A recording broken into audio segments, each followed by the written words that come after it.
Selamat datang di Libya Channel 1784. Tentang kisah seorang pemuda yang membela kebenaran. Maka terjadilah pergolakan, perebutan harta, harkat martabat, warisan, dendam dan cinta. Let's go for watching. Raja Iblis Azuma telah mengeluarkan setengah dari kekuatan yang dimilikinya. Akan tetapi sang Raja Iblis Azuma belum juga dapat mengalahkan Dayu Haitang, malahan lawan tarungnya berhasil mengimbangi kekuatan yang dimilikinya hingga Raja Iblis Azuma kali ini tak memandang remeh lawan tarungnya. Prajurit raksasa menebaskan pedangnya ke arah Raja Iblis Azuma, hingga menimbulkan gelombang kejut yang sangat kuat. Walaupun Raja Iblis Azuma mampu menghindarinya, akan tetapi dorongan gelombang kejut yang terjadi mampu menyeret tubuh Dayu Haitang beberapa meter ke belakang. Raja Iblis Azuma memejamkan matanya, tak lama kemudian perubahan alam pun terjadi. Tempat itu kini berada di dimensi lain yaitu dimensi Dewa Iblis kuno. Dayu Haitang sangat terkejut dengan kekuatan lawan tarungnya yang mampu memindahkan dimensi alam dunia ke dimensi yang menjadi tujuannya. Walaupun demikian, Dayu Haitang sama sekali tak gentar dengan perubahan yang terjadi. Dia kembali menyerang Raja Iblis Azuma yang ada di hadapannya. Serang pedang prajurit raksasa begitu sangat cepat akan tetapi di dalam dimensi alam yang dimiliki Raja Iblis Azuma, serangan itu tak berarti apa-apa dan dapat diprediksi datangnya oleh Raja Iblis Azuma. Pedang yang tertuju ke arah Raja Iblis Azuma selalu mengenai ruang yang kosong, karena Raja Iblis Azuma selalu menghilang saat pedang prajurit raksasa sejengkal lagi mengenai tubuhnya. Hal itu terus terjadi hingga beberapa saat lamanya, dan Dayu Haitang akhirnya menyadari jika apa yang dilakukan lawan tarungnya merupakan unsur kesengajaan. Raja Azuma sengaja untuk menguras energinya dengan selalu menghindar, agar di saat energinya terkuras maka saat itu Raja Iblis Azuma akan memberikan serangan balik yang tentunya akan membahayakan bagi Dayu Haitang. Aku tak boleh terpancing dengan apa yang dilakukannya, aku harus tetap mengkondisikan energi yang ada di tubuhku, agar aku tetap bisa bertarung dengannya, batin Dayu Haitang. Dayu Haitang kini memecah tubuh prajurit raksasanya menjadi 10 prajurit yang sebesar dirinya. Ke-10 prajurit yang terbentuk dari kekuatan Dewa Api kuno miliknya, seketika itu mengelilingi tubuh Dayu Haitang untuk melindunginya dari serangan mendadak Raja Iblis Azuma yang saat ini tak diketahui keberadaannya. Tiba-tiba saja dari tanah yang dipijaknya keluar belenggu dari rantai-rantai yang kini membungkus tubuh ke-10 prajurit Dewa Api kuno milik Dayu Haitang. Sementara itu Dayu Haitang yang merasakan adanya pergerakan dari bawah tanah segera meloncat ke udara, dan menghantamkan tinjunya ke arah rantai-rantai berujung runcing yang melesat ke arahnya. Rantai yang menyerang Dayu Haitang tak hancur malahan bertambah banyak, yang membuat Dayu Haitang kembali mengeluarkan kekuatan Dewa Api kuno yang digabungkan dengan kekuatan api inti neraka, ke arah rantai-rantai yang menyerangnya. Alhasil ledakan besar terjadi yang membuat rantai-rantai yang menyerang Dayu Haitang hancur terhantam kekuatan besar yang dilepaskan Dayu Haitang. Dayu Haitang dapat terbebas dari belenggu rantai yang mengejarnya. Akan tetapi ke-10 prajurit Dewa Api kuno yang dimilikinya, mereka semua tak mampu untuk menahan kekuatan belenggu rantai di tubuh mereka masing-masing, hingga tubuh mereka hancur terserap oleh belenggu rantai yang ada di tubuh mereka. Raja Iblis Azuma kembali muncul di hadapan Dayu Haitang, dan kembali menyerangnya dengan cepat. Pergerakan cepat yang dilakukan Raja Iblis Azuma di dalam dimensi alamnya, benar-benar membuat Dayu Haitang kewalahan, hingga satu buah tendangan telak mengenai tubuh Dayu Haitang yang membuatnya terhempas sekeras ke bawah. Sesaat Dayu Haitang bergulingan di tanah, dan tak lama kemudian dia pun bangkit kembali dan kali ini Dayu Haitang mengeluarkan seluruh kekuatan besar yang dimilikinya dan dipusatkan di tangan kanannya. Jika aku hari ini harus mati maka aku akan membawamu ikut serta bersamaku, ucap Dayu Haitang yang seketika itu mengeluarkan seluruh kemampuan yang dimilikinya, hingga aura yang keluar dari dalam tubuhnya begitu sangat besar dan luar biasa. Tak tanggung-tanggung Dayu Haitang segera mengunci keberadaan Raja Iblis Azuma di dalam sebuah segel yang berbentuk kubus, yang di dalam segel itu terdapat mereka berdua di dalamnya. Raja Iblis Azuma kali ini menyadari jika pertarungan hidup dan mati antara mereka berdua sudah tak dapat terhindarkan lagi, maka dia pun mengeluarkan seluruh kekuatan yang dimiliki, yaitu kekuatan Raja Iblis Dewa Kematian yang kini berpusat di telapak tangan kanannya. Aura hitam pekat terpancar dari tangan kanan Raja Iblis Azuma, begitupun dengan telapak tangan kanan yang dimiliki Dayu Haitang yang seketika itu memancarkan kobaran api biru. Mereka berdua sama-sama meloncat ke udara, dan menampakkan kedua telapak tangannya secara bersamaan ke depan. Sebelum kedua telapak tangan mereka saling beradu, tiba-tiba saja cahaya merah mereka kini berada di tengah-tengah mereka berdua. Cahaya itu tiba-tiba berwujud sosok tinggi besar dan menyeramkan, dengan otot serta sebuah tanduk yang berbentuk mahkota di atas kepalanya. Sosok itu mengeluarkan aura yang sangat kuat dari dalam tubuhnya, hingga membuat kedua petarung sama-sama terpental jauh ke belakang, dan menghantam dinding perisai yang dibuat oleh Dayu Haitang sebelumnya. Perisai pelindung yang terbuat itu hancur seketika, karena tak tahan menahan aura kuat yang dikeluar dari dalam tubuh sosok menyeramkan yang tiba-tiba saja muncul. Baik Dayu Haitang maupun Raja Iblis Azuma sama-sama memuntahkan darah segar dari mulutnya, yang menandakan jika mereka berdua tengah terluka parah. Raja Iblis Azuma yang mengetahui siapa sosok yang datang tiba-tiba itu, segera berusaha berdiri walaupun dengan lutut yang bergetar hebat menahan beban tubuhnya. "Hormatku kepada Dewa Iblis kuno," ucap Raja Iblis Azuma dengan menggenggam tinju memberi hormat.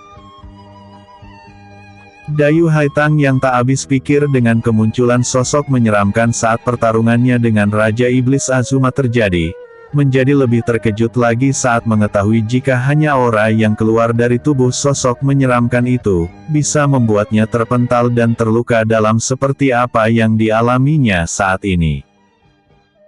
"Aku pernah mendengar jika Dewa Iblis kuno merupakan kekuatan maha jahat, yang mampu menggoyahkan alam semesta dan menjadi musuh bebuyutan Kaisar Langit pertama yang menguasai kekuatan semesta. Jika memang dia aku tak mungkin bisa mengalahkannya, dan bisa saja nyawaku pun terancam jika dia menginginkan kematianku," batin Dayu Haitang. Tiba-tiba saja Dayu Haitang merasakan tubuhnya tertindih beban yang sangat berat hingga membuatnya merasa kesakitan dan sukar untuk bergerak, saat sosok yang berjuluk Dewa Iblis kuno itu menatap tajam kerahnya. Dayu Haitang benar-benar terpuruk dan tak bisa melakukan apa-apa, tiba-tiba saja energi di dalam tubuhnya pun terisap dengan cepat, sehingga dia saat ini tak mempunyai kekuatan apa-apa lagi di tubuhnya. "Ampuni aku yang mulia Dewa Iblis kuno, aku tak mengetahui keberadaan Anda dan jika aku mengetahui keberadaan Anda di sini maka aku takkan lancang untuk melakukan pertarungan dengan pengikutmu yang mulia. Jika kau memberikan aku kesempatan untuk hidup maka aku akan menjadi pengikut Anda yang setia, jadi kumohon ampuni aku," teriak Dayu Haitang sambil menahan sakit di tubuhnya. Di saat tak ada lagi harapan hidup bagi Dayu Haitang, tiba-tiba saja kekuatan yang menindasnya menghilang, dan kekuatan yang terserap habis kini kembali lagi kepadanya. Dayu Haitang merasakan luka dalam yang dideritanya serta-merta menghilang, berganti dengan kekuatan yang 2 kali lebih kuat dari kekuatan yang dimiliki Dayu Haitang sebelumnya. Dayu Haitang segera bangkit berdiri dan memberi hormat kepada sosok menyeramkan yang ada di hadapannya. "Terima kasih karena Yang Mulia telah memberikan kehidupan bagi hamba, dan kedepannya hamba akan menjadi pengikut Anda yang setia," yang akan menjadi ujung tombak dalam semua peperangan yang akan Anda lakukan, ucap Dayu Haitang. Aku tak ingin ucapan omong kosong, aku ingin pembuktian darimu. Saat ini aku telah memberikan kau kekuatan 2 kali dari kekuatanmu sebelumnya, dan di tubuhmu pun telah kupasang kekuatan penghancur Dewa Iblis kuno, yang jika kau melakukan pengkhianatan maka dengan mudah aku dapat menghancurkanmu walaupun kau bersembunyi di lubang semut sekalipun. Aku ingin kalian berdua menjadikan kekaisaran Glory besar dan tak terkalahkan di seluruh alam ini. Aku ingin kalian berdua yang memegang kendali kekaisaran Glory, dan bila aku telah menguasai kekuatan Dewa Iblis kuno semesta dan bangkit dari kekalahan yang pernah aku alami saat melawan Kaisar Langit Cahaya Suci, maka di saat itu aku akan menaklukkan seluruh alam termasuk alam Nirwana, ucap Dewa Iblis kuno. Tak lama kemudian sosok menyeramkan itu pun hilang dari pandangan mata Dayu Haitang dan Raja Iblis Azuma. Bersambung. Episode sebelumnya, Raja Iblis Azuma vs Dayu Haitang. Episode berikutnya, kesepakatan dengan Dewa Mulia. Dewa Iblis kuno, Dayu Haitang berjalan ke arah Raja Iblis Azuma yang menetap ke arahnya tanpa berkedip. Dayu Haitang segera membungkukkan badan memberi hormat kepada Raja Iblis Azuma, sambil berkata, "Sekarang ini aku merupakan pengikut dari Dewa Iblis kuno dan diberikan kekuatan 2 kali lipat dari kekuatanku sebelumnya.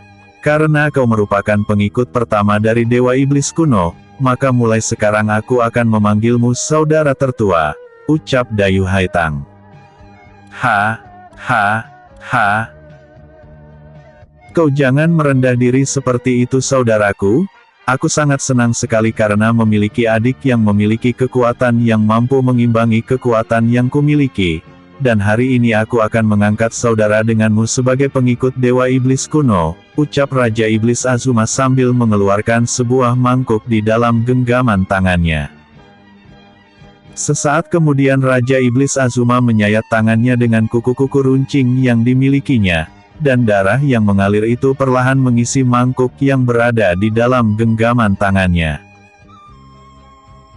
Setelah itu Raja Iblis Azuma mengacungkan bangkok itu di hadapan Dayu Haitang, dan Dayu Haitang mengetahui apa yang diinginkan oleh Raja Iblis Azuma, maka dengan cepat dia pun menyayat tangannya dengan pisau energi yang tercipta, hingga darahnya mengalir masuk dan memenuhi mangkok itu. Setelah darah di dalam mangkuk berkumpul dan menjadi satu, Raja Iblis Azuma segera meneguk darah di dalam mangkuk tersebut, dan sisanya diberikan kepada Dayu Haitang. Dayu Haitang menerima mangkuk pemberian dari Raja Iblis Azuma, dan tanpa ragu dia pun meneguk sisa darah yang ada di dalam mangkok hingga habis tak tersisa. Mangkok kosong itu dibiarkan jatuh dan hancur berkeping-keping di tanah. Kemudian Dayu Haitang menyeka darah segar yang masih menempel di sudut bibirnya. Tak lama kemudian kedua pengikut Dewa Iblis itu saling berpelukan, yang menandakan jika mereka berdua telah mengangkat saudara satu dengan yang lainnya. "Adik, lebih baik kita menuju ke Istana Glory. Di sana kita bisa bercerita panjang lebar dan aku akan menunjukkan padamu bagaimana skema dan taktik perang untuk menghancurkan Kekaisaran Phoenix yang selama ini menjadi musuh bebuyutan dari Dewa Iblis kuno junjungan kita," ucap Raja Iblis Azuma. "Baiklah saudaraku, aku akan mengikutimu ke Istana Glory," jawab Dayu Haitang singkat.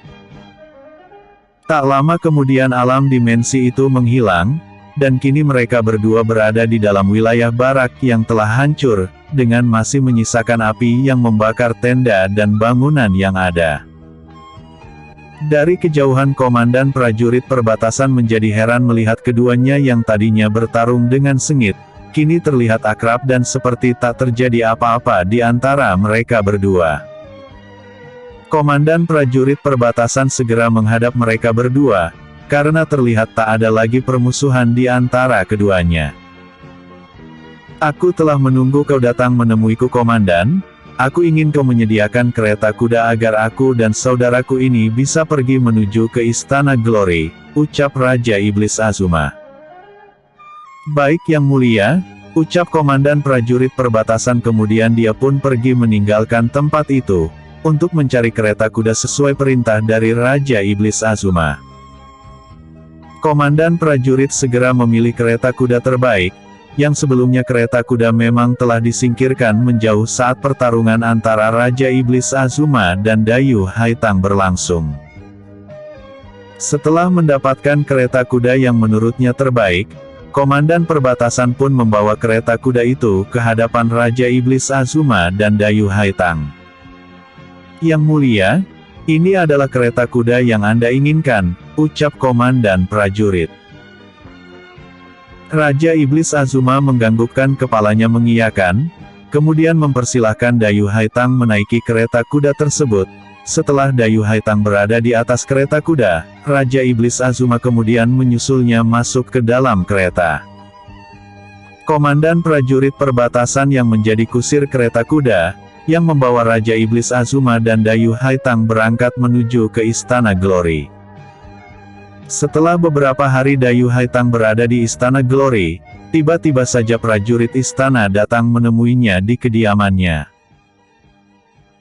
Yang Mulia, hamba disuruh oleh Raja Iblis Azuma untuk menemui Anda, karena saat ada pertemuan dengan seorang tamu dari dimensi alam semesta yang ingin melakukan kerjasama dengan Istana Glory, ucap seorang prajurit yang merupakan perwira tinggi di Istana Glory.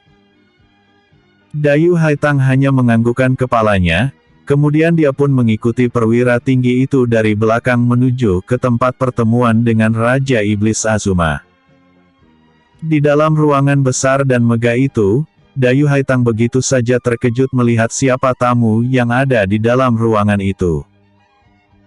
Bukankah dia Dewa Mulia yang dulu pernah memprakporandakan Nirwana dengan pasukan pelahapnya? Bagaimana dia bisa berada di Istana Glory bersama Raja Iblis Azuma? Batin Dayu Haitang. Melihat Dayu Haitang menatap dengan tatapan tak bersahabat kepada Dewa Mulia, membuat Raja Iblis Azuma seketika itu mencairkan suasana. Duduklah adik, kita akan melakukan kesepakatan dengan Dewa Mulia, dalam menguasai alam semesta dan isinya, ucap Raja Iblis Azuma. Dayu Haitang segera duduk sesuai perintah dari Raja Iblis Azuma kepadanya, tanpa berucap sepatah kata pun. Dewa Mulia yang mengetahui jika Dayu Haitang merupakan dewa dari Nirwana, mulai merasa gelisah karena Dewa Mulia takut jika Dayu Haitang sampai mengabarkan pada seluruh dewa di Nirwana, jika dirinya tengah menjalin kesepakatan kerjasama dengan manusia, dan hal itu bisa membuat reputasinya hancur. Raja Iblis Azuma yang melihat kegelisahan pada Dewa Mulia, seketika itu berkata, Dayu Haitang adalah pengikut Dewa Iblis, dan tak mungkin baginya membocorkan rahasia dirimu kepada para dewa di Nirwana, dan saat ini jika kau menginginkan negosiasi yang saling berkeuntungan di antara kita maka aku akan mewujudkannya, ucap Raja Iblis Azuma. Aku akan membantu semua prajuritmu untuk menguasai seluruh alam, akan tetapi aku minta satu alam yang menjadi targetku, ucap Dewa Mulia. Alam apa yang kau inginkan? Tanya Raja Iblis Azuma. Alam Nirwana, jawabnya singkat. Jika kau menginginkan alam itu maka kau tak akan pernah mendapatkannya, karena alam Nirwana akan menjadi milikku, timpal Dayu Haitang dengan kilatan dendam di matanya. Sepertinya kesepakatan ini tak akan pernah terjadi karena apa yang aku inginkan tak bisa kudapatkan, ucap Dewa Mulia. Dewa Mulia, aku pun tak bisa berbuat apa-apa karena saudaraku juga menginginkan alam Nirwana. Jika kau mempunyai permintaan lain yang aku mampu untuk mewujudkannya, maka tak ada salahnya kau mengatakannya kepadaku, ucap Raja Iblis Azuma. Sesaat Dewa Mulia terdiam, dan berpikir bagaimana dia bisa membalaskan dendam kepada para dewa dan dewi yang telah mengusirnya dari Nirwana. Aku tak akan meminta alam Nirwana, Aku hanya meminta seluruh dewa dan dewi yang ada di alam nirwana tunduk dan berada di dalam kekuasaanku jika nirwana mampu kita kalahkan, ucap Dewa Mulia. Mendengar hal itu Dayu Haitang kembali ingin angkat bicara mengenai apa yang diminta Dewa Mulia, akan tetapi Raja Azuma telah menahannya dengan memegang pundak Dayu Haitang, yang menandakan jika Dayu Haitang tetap diam di tempatnya dan tak usah berkata apa-apa.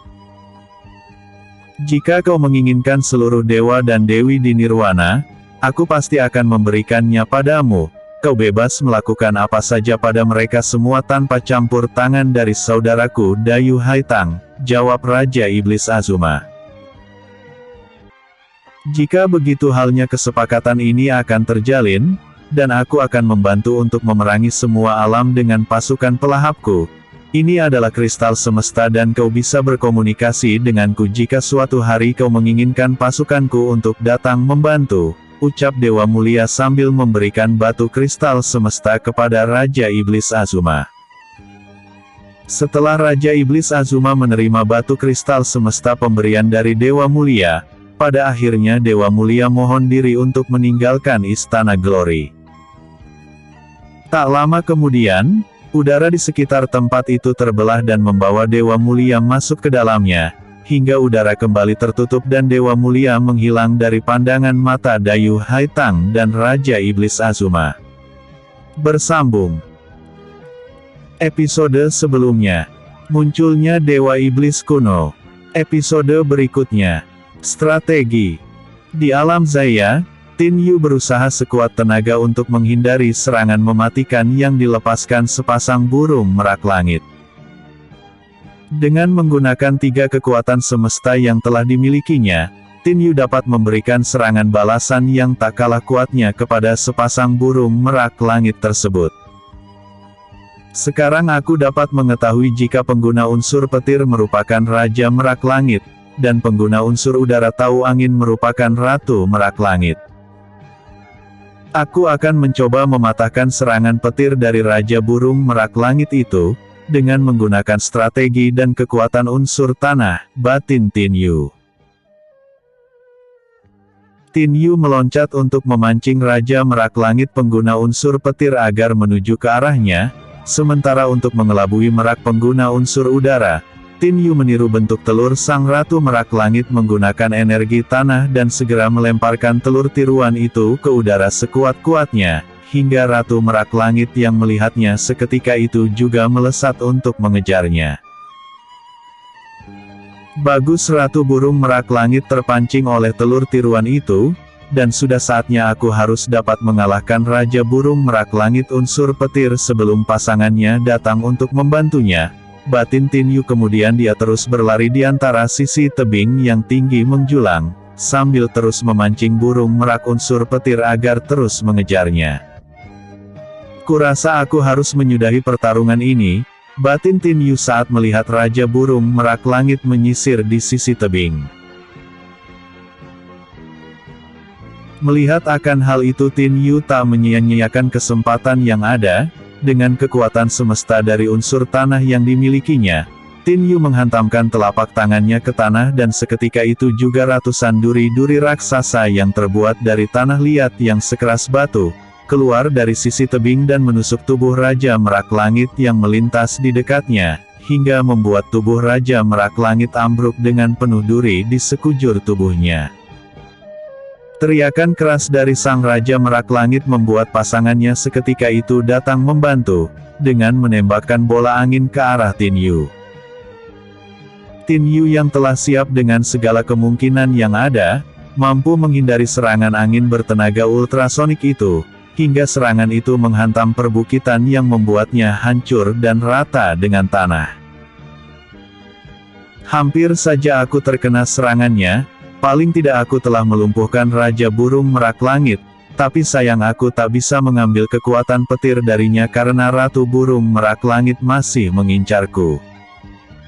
Lebih baik aku mengalahkannya terlebih dahulu agar aku bisa leluasa untuk mendapatkan kekuatan semesta dari kedua burung langit tersebut.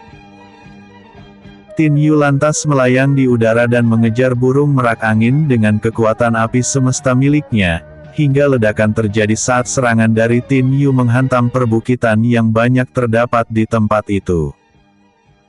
Tin Yu seketika itu terkejut saat melihat Ratu Burung Merak Langit yang menjadi targetnya menghilang dari pandangan matanya. Cepat sekali perginya, dan aku tak bisa melihat dengan jelas menggunakan mata langitku, kemana perginya Ratu Burung Merak itu. Batin Tin Yu dilanda rasa keterkejutan saat menghilangnya Ratu Burung Merak Langit.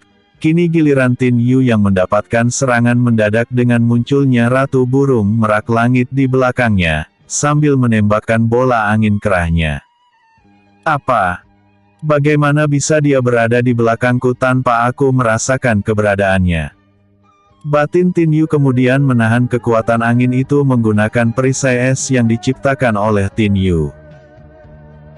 Perisai es hancur seketika menjadi serpihan-serpihan kecil yang bertebaran di udara, sementara Tin Yu yang menahan serangan Ratu Burung Merak Langit juga ikut terhempas ke tanah akibat daya dorong angin yang menghantam tubuhnya.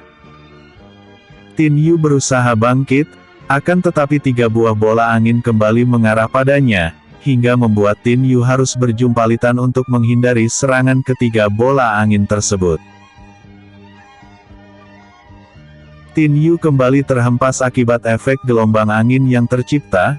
Kali ini Tin Yu merasa sangat kesulitan menghadapi Ratu Merak Langit yang tak memberikan sedikitpun kesempatan padanya untuk bisa bernapas dengan lega, apalagi saat ini energi yang telah dipakai oleh Tin Yu untuk menahan gelombang angin agar dia tak terluka parah, semakin menipis di dalam dantiannya hingga membuat Tin Yu harus berpikir keras dalam menghadapi Ratu Burung Merak Langit tersebut.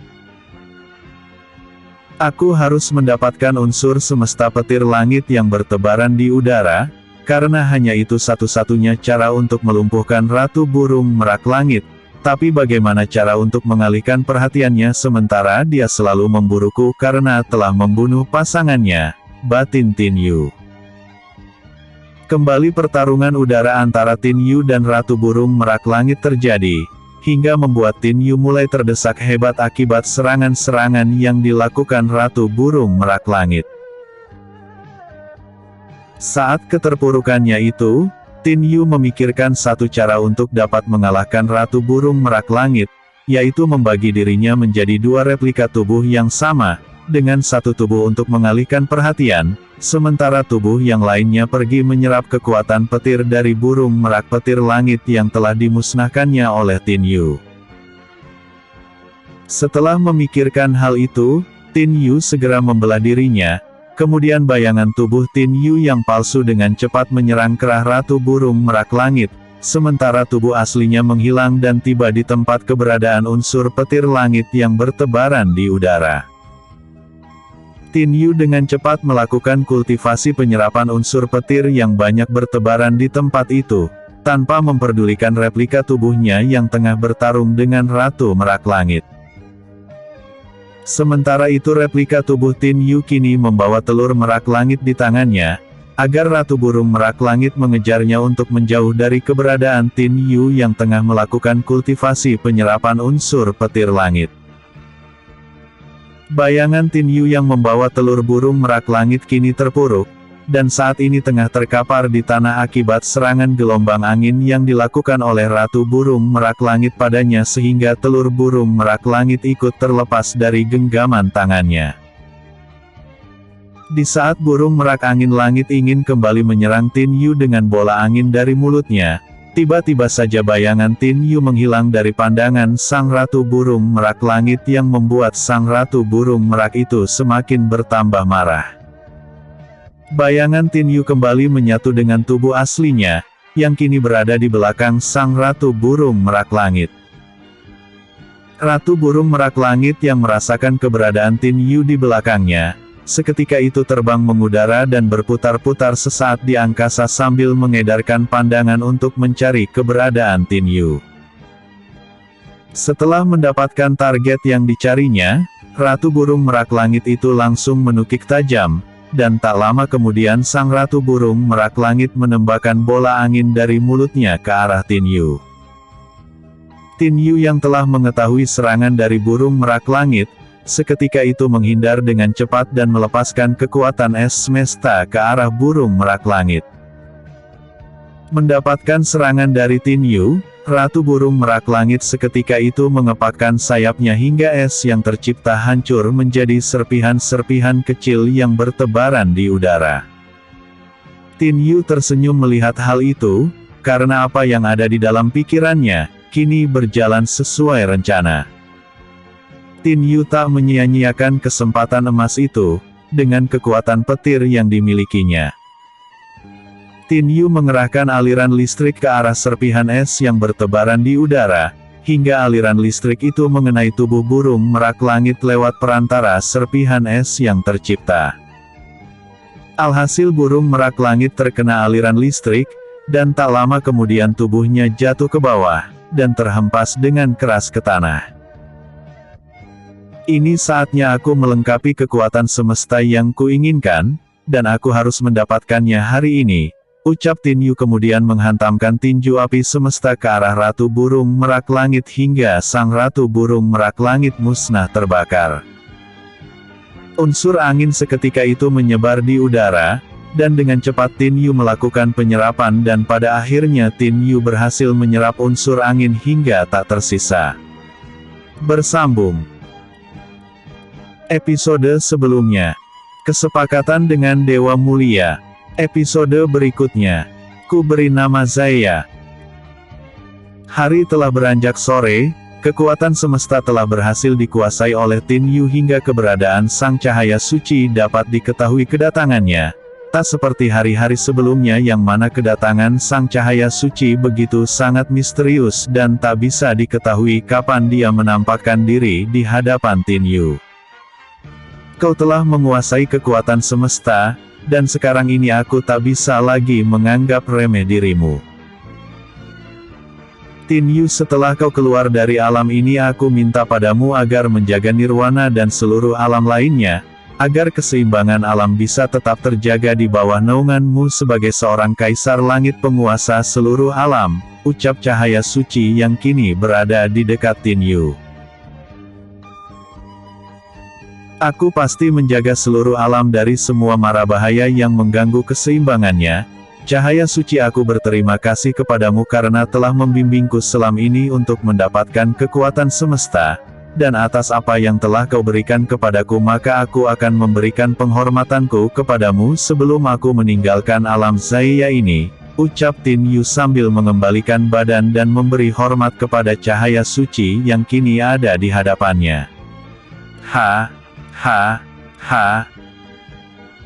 Kau telah membuatku terharu dengan sikapmu ini, dan aku begitu tersanjung dengan pemberian hormat darimu. Sedari itu aku akan memperlihatkan wujud asliku yang sebenarnya yang tak pernah diketahui oleh para dewa di nirwana yang ada sekarang ini, ucap Cahaya Suci yang kini berbentuk seekor naga emas dengan mahkota di atas kepalanya. Inilah wujudku sebenarnya anak muda. Dengan wujud naga emas yang kumiliki ini maka aku akan terus abadi. Tin Yu, bawalah hadiahmu yang telah kau dapatkan setelah mengalahkan sepasang burung merak langit, dan setelah hari ini kita tak akan pernah berjumpa lagi. Jadi ingatlah pesanku untuk yang terakhir kalinya, jagalah keseimbangan semua alam karena semua itu merupakan tanggung jawabmu sebagai Kaisar Langit, ucap Cahaya Suci. Cahaya Suci yang kini berwujud naga emas seketika itu mengudara, dan meliuk-liuk sesaat di angkasa dan tak lama kemudian naga emas itu pun menghilang dari pandangan mata Tin Yu. Terima kasih sekali lagi kuucapkan kepadamu Sang Cahaya Suci, ucap Tin Yu sambil masih menatap ke angkasa. Tiba-tiba Tin Yu dikejutkan dengan suara yang memanggil namanya dengan panggilan ayah. Suara itu berasal dari burung merak langit pancawarna yang kini menukik ke arahnya. Ayah, aku merindukanmu, ucap merak langit pancawarna dan tiba di hadapan Tin Yu. Tunggu, mengapa kau memanggilku dengan sebutan ayah? Tanya Tin Yu. Cahaya Suci mengatakan padaku jika kau adalah ayahku, karena kau yang telah menemukanku. Saat ini aku tak mempunyai siapa-siapa yang ku kenal, dan aku ingin kau menjadikanku seorang putra dengan wujud asliku berupa burung merak langit. Kumohon jadikanlah aku putramu, dan di masa depan aku akan menjadi seorang anak yang patuh terhadap orang tua, seperti halnya kepatuhanku terhadapmu yang telah kuanggap seperti ayahku sendiri. Sedari itu buatkanlah nama untukku agar di masa depan orang-orang bisa mengenalku dengan nama yang kau buatkan itu, ucap burung merak langit pancawarna. Mungkin kita telah berjodoh, dan mulai sekarang aku akan memanggilmu Zaya karena kau berasal dari alam Zaya, dan mulai sekarang kau adalah putraku dari seorang kaisar langit penguasa seluruh alam, ucap Tin Yu. Burung merak langit pancawarna begitu sangat bersukacita, karena nama yang kini melekat di dirinya adalah nama yang diberikan oleh seorang pemuda yang telah dianggapnya sebagai ayah. Zaya, ada baiknya kita kembali ke Nirwana karena Nirwana saat ini begitu membutuhkanku, ucap Tin Yu. Baik ayah, sekarang naiklah ke punggungku karena aku akan membawamu menuju ke alam Nirwana, ucap Zaya. Mendengar perkataan Zaya, Tin Yu segera meloncat ke atas punggung burung merak langit, dan tak lama kemudian burung itu pun mengepakkan sayapnya dan perlahan-lahan mulai terbang mengangkasa. Tak lama kemudian burung merak langit bersama Tin Yu menghilang, dan tiba di wilayah alam Nirwana dalam waktu singkat. Zaya, apakah kau bisa kembali lagi ke alam Zaya? Tanya Tin Yu. Ayah, aku merupakan burung semesta, dan aku mengetahui semua alam walaupun alam itu mempunyai pelindung seperti layaknya alam Zaya, yang tak dapat ditembus oleh siapapun selain permintaan dari Sang Cahaya Suci. Aku bisa membawa ayah kembali ke alam Zaya kapanpun ayah mau, dan bahkan membawa ayah ke alam Dewa Iblis kuno sekalipun jika ayah memintaku untuk membawa ayah ke sana, jawab burung merak langit. Tin Yu terdiam dan tak menyangka jika dia mempunyai seorang putra yang memiliki kemampuan besar seperti itu, apalagi saat ini dia membutuhkan kekuatan besar dalam menghadapi Dewa Iblis kuno yang berada di alam dunia. Aku tak ingin kau membawaku ke sana, Zaya, ayo kita menemui keenam ibumu yang ada di Istana Langit, ucap Tin Yu. Burung merak langit terbang cepat menembus udara dan tiba di depan-depan Istana Langit dalam sekejap mata. Pasukan langit yang tadinya bersiap untuk menyerang burung merak langit yang secara tiba-tiba muncul dan tanpa izin mendarat di depan Istana Langit, tiba-tiba mengurungkan niatnya karena melihat pemuda yang berada di atas punggung burung raksasa itu, merupakan Tin Yu sang Kaisar Langit. Lonceng pun dipukul sebanyak 7 kali, yang menandakan jika Kaisar Langit telah berada di Istana Langit. Para dewa dan dewi berbondong-bondong menuju ke Istana Langit untuk melihat sang Kaisar yang telah datang kembali ke Nirwana. Burung merak pancawarna kini berubah wujud menjadi seorang anak kecil berusia sekitar 4 tahun, tingkahnya yang lucu memberikan daya tarik bagi dewa dan dewi yang telah berada di sana. Ayah, di manakah keenam ibuku? Tanya Zaya. Sebentar lagi keenam ibumu pasti akan kesini menemui kita, jawab Tin Yu. Tak berselang lama, Dewa Suci dan Dewa Agung muncul di hadapan Tin Yu. Selamat yang mulia atas keberhasilanmu kembali ke Nirwana, ucap Dewa Suci. Tin Yu tersenyum sambil berkata, aku telah menjadi kuat seperti yang kalian inginkan, dan aku ingin kita bersama-sama menjadikan Nirwana dan seluruh alam yang ada menjadi damai dan tentram, jawab Tin Yu. Dewa Agung yang hanya diam tiba-tiba dikejutkan dengan suara Zaya yang menghardiknya. Pak Tua, untuk apa kau ingin mencari tahu tingkat kekuatan ayahku? Apakah kau ingin berlaku buruk pada ayahku? Tanya Zaya dengan kilatan cahaya emas di matanya. Hentikan Zaya, kau jangan berlaku kasar terhadap Dewa Agung, dia adalah pamanmu yang merupakan dewa terhormat di Nirwana, aku ingin kau menghormatinya seperti aku menghormatinya, ucap Tin Yu. Zaya seketika itu tersenyum lucu, kemudian mengangkat kedua tangannya minta digendong oleh Dewa Agung. Semua dewa dan dewi yang berada di tempat itu, semua tertawa melihat aksi lucu Zaya yang menggemaskan, apalagi baru kali ini ada seorang anak yang meminta Dewa Agung untuk menggendongnya. Walaupun merasa risih, akhirnya Dewa Agung mengangkat tubuh Zaya ke dalam gendongannya, dan entah mengapa tiba-tiba saja Dewa Agung merasakan perasaan bahagia, yang sulit dilukiskan saat menggendong Zaya. Siapakah anak ini? Walaupun masih kanak-kanak, tapi melihat kilatan emas di matanya menandakan jika tingkat kekuatan yang ada padanya begitu sangat luar biasa, dan belum tentu aku bisa mengalahkannya di dalam sebuah pertarungan, batin Dewa Suci. Bersambung episode sebelumnya. Strategi episode berikutnya. Kembali ke alam nirwana. Kembali ke alam nirwana. Tin memasuki istana langit dan bertemu dengan kelima putri yang langsung memeluknya dengan hangat. Setelah puas melepas rindu kepada Tin Yu, mata kelima putri seketika itu langsung tertuju kepada Zaya yang terlihat cuek dan tetap menggenggam tangan sang ayah. "Kak Tin Yu, siapakah anak ini?" tanya Putri Meiling. "Dia putraku," ucap Tin Yu singkat. Seketika itu wajah kelima putri langsung berubah, ada rasa cemburu di dalam raut wajah mereka berlima. Mereka berkeyakinan jika di dalam alam Zaya Tin Yu telah memiliki wanita lain, yang melahirkan seorang anak laki-laki yang kini bersama Tin Yu. "Kak Tin, kemana ibu anak ini? Dan mengapa kau tak memperkenalkannya kepada kami berlima?" tanya Putri Sorari. "Aku tak punya ibu, aku hanya punya ayah yang sayang padaku," timpal Zaya dengan polosnya. Kelima putri semakin bertanya-tanya dan penasaran dengan anak laki-laki berusia 3 tahun yang bersama dengan Tin Yu. "Zaya ini adalah ibumu, dan kau harus menghormati mereka sebagaimana kau menghormati aku," ucap Tin Yu. "Iya ayah," jawab Zaya kemudian meminta kepada kelima ibu barunya itu untuk bermain bersamanya.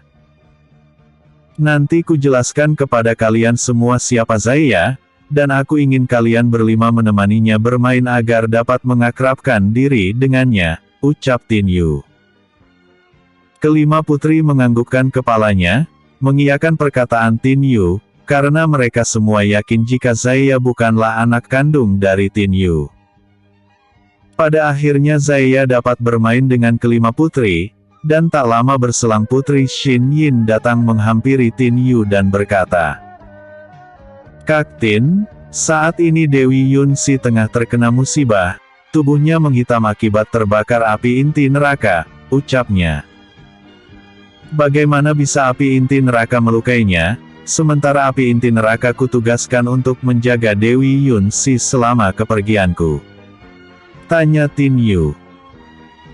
Putri Xin Yin lantas menceritakan semua yang telah terjadi, bagaimana Dayu Haitang menculik Dewi Yun Si dan meracuni Nirwana, juga bagaimana Dayu Haitang membakar Dewi Yun Si dengan api inti neraka hingga nyawanya hampir tak bisa diselamatkan. Tin Yu mengepalkan tinjunya, menahan amarah karena Dayu Haitang telah membuat Dewi Yun Si begitu sangat menderita. "Pantas saja aku tak melihat keberadaannya sedari tadi. Yiner, di manakah Dewi Yun Si sekarang?" tanya Tin Yu. Setelah kejadian itu, Dewi Yun Si menghabiskan waktu di dalam kamar dan tak ingin ada yang menjenguknya. "Aku rasa dia begitu sangat terpukul dengan kejadian itu, apalagi setelah dia mengetahui anak yang dikandungnya telah hilang dalam peristiwa yang terjadi," jawab Putri Xin Yin. Tin Yu memejamkan kedua matanya setelah mengetahui jika selama ini Dewi Yun Si tengah mengandung anaknya, dan betapa menderita batin istrinya di saat itu mengetahui jika anak di dalam kandungannya telah lenyap tanpa ada dirinya yang menghibur Dewi Yun Si saat itu. "Yiner, bermainlah dulu dengan Zaya, karena aku akan menemui Dewi Yun Si," ucap Tin Yu kemudian bergegas pergi meninggalkan tempat itu. Tin Yu kini berada di depan pintu kamar tempat keberadaan Dewi Yunsi berada. Tok, tok, tok. Suara pintu kamar yang diketuk dari luar oleh Tin Yu. "Siar, ini aku Tin Yu, apakah kau tak ingin menyambut kedatanganku kembali ke istana ini?" tanya Tin Yu dari luar pintu kamar. Di dalam kamar, Dewi Yunsi menangis sejadi-jadinya mendengar suara sang suami dari luar pintu kamar. Dewi Yunsi benar-benar tak sanggup untuk bertemu dengan Tin Yu dengan keadaannya yang begitu sangat menjijikkan. Kembali suara Tin Yu terdengar dari luar pintu kamar yang membuat Dewi Yunsi semakin bertambah takut, dan bersembunyi di balik selimut yang berada di atas pembaringan. "Sayang, aku ingin masuk," ucap Tin Yu kemudian mendorong pintu yang terkunci hingga pintu itu berhasil dibukanya. Tin Yu terdiam merasakan bau yang tak sedap yang berasal dari dalam kamar sang dewi. Tin Yu tetap berbesar hati saat mengetahui sumber bau itu berasal dari tubuh Dewi Yunsi yang tertutup oleh selimut. "Kak Tin, kumohon tinggalkan aku dan biarkanlah aku sendiri. Aku tak ingin kau melihatku dengan keadaanku yang buruk dan bau seperti ini. Aku ingin kau mengenangku sebagai Dewi Yunsi sebelum kepergianmu 3 tahun yang lalu. Aku mohon padamu Kak Tin Yu, pergilah dariku," ucap Dewi Yunsi dengan isaknya.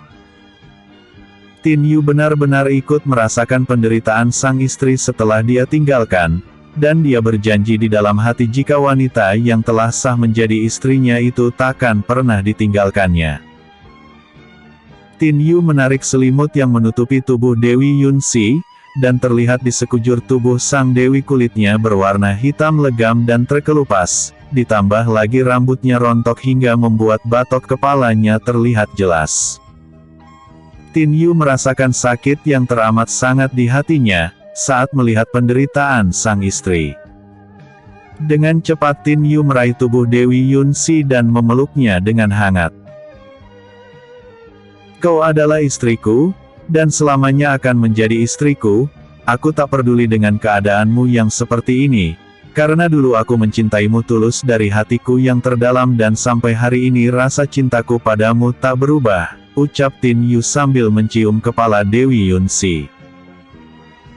Di luar kamar, kelima putri yang sudah sampai dan menyaksikan hal itu merasa terharu dengan kebesaran hati Tin Yu, dan mereka semua yakin jika pilihan hati mereka kepada Tin Yu itu tak salah. Zaya yang melihat kesedihan sang ayah menjadi bingung, dia pun menghampiri sang ayah dan bertanya, "Ayah, apakah yang membuat kau bersedih seperti ini?" tanyanya. Tin Yu mengelus lembut kepala Zaya sambil berkata, "Saat ini ibumu tengah sakit, itu yang membuat ayah bersedih," jawab Tin Yu. Zaya berjalan mendekati Dewi Yunsi dan memegang telapak tangan sang dewi sambil berkata, "Ibu, kau jangan sakit, aku tak ingin melihat ayahku bersedih, jadi ibu harus sembuh seperti sedia kala agar bisa bermain denganku," ucap Zaya. Tak lama kemudian tubuh Zaya bercahaya, dan tiba-tiba saja berubah menjadi burung merak langit pancawarna. Kemudian cahaya yang keluar dari tubuh burung merak langit itu merasuk ke dalam tubuh Dewi Yunsi, dan tak lama kemudian tubuh Dewi Yunsi berubah. Racun api inti neraka yang masih berada dalam tubuhnya menguap dan menghilang. Perlahan-lahan kulit tubuh Dewi Yunsi kembali mulus seperti sedia kala, dan rambut yang tadinya rontok kini kembali lebat seperti semula. Dewi Yunsi benar-benar telah pulih seperti sedia kala lewat pertolongan Zaya. Burung merak langit pancawarna, kini kembali berubah menjadi seorang laki-laki berumur 3 tahun, dan merebahkan kepalanya di tubuh Tin Yu. "Ayah, aku lelah sekali, aku ingin tidur saat ini, dan setelah aku bangun aku ingin bermain dengan ibu dan ayah," ucap Zaya dengan mata sayu. "Tidurlah putraku, aku pasti akan bermain denganmu, dan terima kasih karena kau telah menyembuhkan ibumu," jawab Tin Yu. Tak lama kemudian terdengar suara hembusan nafas teratur dari hidung Zaya, Melihat Zaya tertidur lelap, Tin Yu pun membaringkannya di atas pembaringan. Deng Yunsi yang melihat keadaan dirinya telah pulih seperti sedia kala, berteriak histeris tetapi Tin Yu buru-buru membekap mulutnya. "Apakah kau ingin melihat putramu terbangun dengan teriakanmu itu?" tanya Tin Yu tiba-tiba. Deng Yunsi menggelengkan kepalanya, dan tak lama kemudian dia langsung memeluk Tin Yu dengan erat, untuk membagi kebahagiaan dengan kesembuhannya. Bersambung episode sebelumnya. Ku beri nama Zaya. Episode berikutnya. Merencanakan